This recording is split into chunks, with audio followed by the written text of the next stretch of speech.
Hello, I'm Emma from English. We're going to talk about 4 things that you can do every day to improve your English. I think we can all agree that learning English, or learning any language, takes time and effort and dedication. But the most successful language learners, they find a way for their language to become a part of their daily life. It just becomes a habit, like brushing your teeth. If you want to improve, your English practice should become a daily habit. To help you with this, I'm going to share 4 things that you can and you should be doing every day to improve your English. And yes, I am suggesting that you do all 4 things every day, but they're not huge tasks. And we're going to talk about how you can make them a bit of fun too. So come check it out.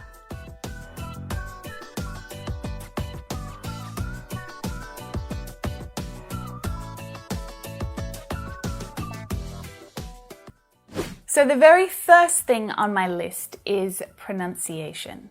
Yes, you should be practicing your pronunciation every day.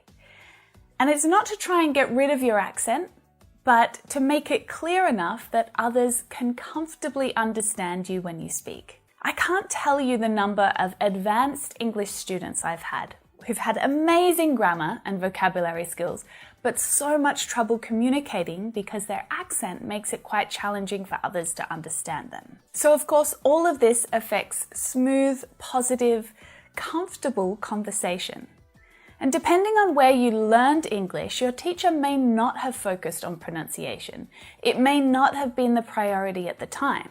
You see, if you learned English at school, your teacher's main aim was probably to get you high marks in your exam. Pronunciation was probably not their focus at that time. But in the real world, when you're using English to speak with other people, your pronunciation, your fluency when you speak, it's so incredibly important.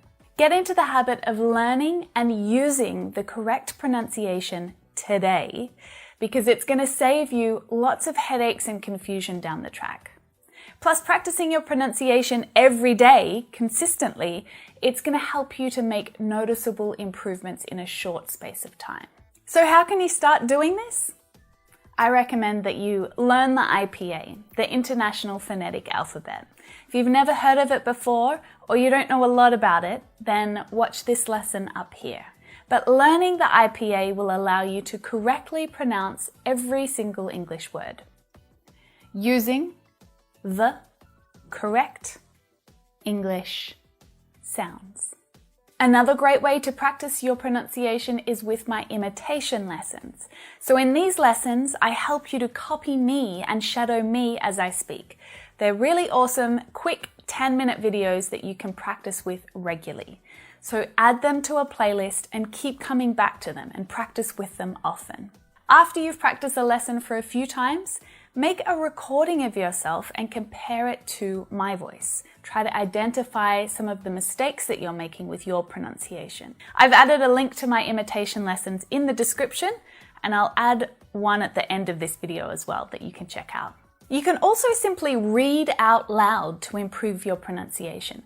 Doing this every day will help your mouth muscles to get working and creating English sounds and get more comfortable doing it.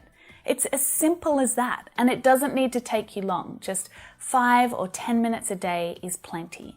Just make sure you're doing it consistently. You could even do it by singing English songs. Create one opportunity to absorb English every day. To absorb is to take in information. So you're like a sponge, soaking things up, taking in new ideas, new words, new ways of expressing yourself. And you can do this in lots of different ways, so many ways. Listening to a podcast or an audiobook.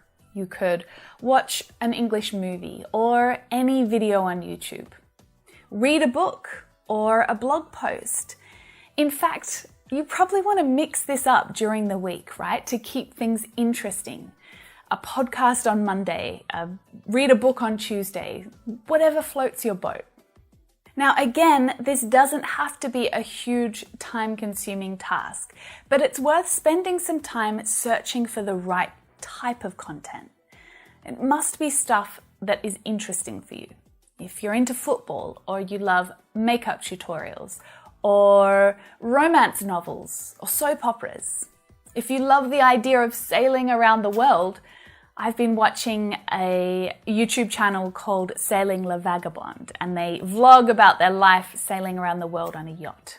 In fact, if you're interested, I've added the link in the description below. But the point is, find something that interests you and excites you, because you need to look forward to doing it every single day. It shouldn't feel like you're doing English practice. So I have two little recommendations here. Firstly, you need to find the time that you're going to do it and declare it. That is your daily time to absorb English. So it could be on the bus on your way to work or while you're eating breakfast. I've always found that attaching an activity to the task helps you to make it part of your routine.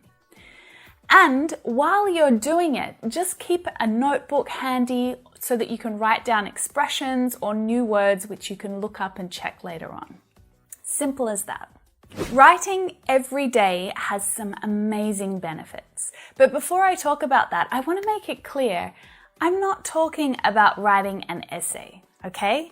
I'm just talking about writing a few thoughts or a few ideas down. It only has to take a few minutes. And nobody ever has to see it. It's just for you. So there's a few reasons why writing every day is an excellent habit to get into. It helps your vocabulary to stick. Writing is one of the best ways to recall new words and expressions that you've come across. When so many of my students have asked me, what is the best way to remember vocabulary? This is my recommendation. As you're reading or watching TV shows or books, you come across new ideas and words and you write them down. But then you start to use them yourself. You think of sentences and your own ideas about how to use these words. That way, you're producing your own sentences rather than just listening to other people's, and it helps it to stick in your mind. And you can also review your own work. Once you've finished writing, leave it for a few days or a few weeks, come back to it. See if you can make any improvements, or if you can use a thesaurus to look up synonyms and replace some of the words with more advanced ones. These are just a few ideas, but getting into a daily writing practice creates so many opportunities for you to apply what you've learned or what you've seen or what you've experienced in English, and then review it and improve it. Lastly, join an English discussion about stuff that interests you. Now, this sounds serious and maybe complicated, but it's not, I promise. I'm just talking about joining an active group or online community where there are people interacting. They're sharing their ideas, they're giving opinions, and you're able to respond. So you can comment and actually be part of the discussion as it happens. Now, this could be in person, but it can easily be as part of an online community. Plus, that makes it, even easier to create a daily habit around it, because it's simply about checking in and seeing what everyone else has been talking about and giving your 2 cents worth. So, how do you find these places? It takes a little work. You can't just Google cooking and join the first group that you find. Join a few different ones, see which one is the most active, which one has really interesting discussions happening in it. Sometimes nothing gets posted in these groups for days, and that's not really helpful for you, right? So I would start by writing down your top 5 hobbies or interests. Don't start with English language. What else are you into? Are you into politics or yoga or marketing, photography, sports? You probably already follow people or are part of groups that are like this. So all you need to do is commit to checking in once a day and write a comment. It's not more complicated than that. If someone shared something and they're asking for opinions, don't keep scrolling. It's an opportunity for you to share. So stop. Think of a way that you can contribute. Now, I'm going to add some great, really active and interesting groups in the description below, just to give you a few ideas of what I'm talking about. But I want to know if you're already part of some lively Facebook groups or other online communities. What kinds of things do you discuss? And do you ever contribute? So if you can bring those 4 things into your daily routine in some way, you will absolutely, without a doubt, improve your English. Remember that it takes a little bit of time to create good habits. It's not as simple as deciding you're going to do it. So I've got a couple of extra tips to help you get started. Do your research first. Find a blog or a TV series that will keep you interested so you don't have to look for something to do, okay? Give yourself a week or so to find the right type of community to join and be part of the discussions with. Then, create a regular schedule to help you get started. And really, I just mean decide when you're going to do these 4 things. So for example, pronunciation practice might be in the bathroom for 5 to 10 minutes every morning as you're getting ready for work. Then listening to your favorite podcast on your way to work and you're writing down your words on the bus. On your lunch break might be the time to check a Facebook group and write a group comment. Then spend 10 minutes at the end of your day writing about what you did or what you learned before dinner. And simply put that on repeat. Very quickly, you'll realize that English has become a regular daily part of your routine. I'll see you in there.